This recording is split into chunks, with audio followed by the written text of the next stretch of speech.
ल साथीहरू आजको भक्तपुरको है हो भक्तपुरमा जुलुस केपीको पुतला जलाइरहेका छन्। यहाँ चाहिँ है पुलिसले त्यो पुतला जलाउनलाई नदिन खोज्दाखेरि झनै पुलिसलाई नै त्यो पुतलाले उ गरेनन् है।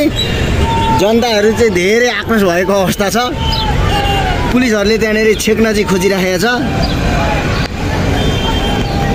तर सकिरहेको छैन।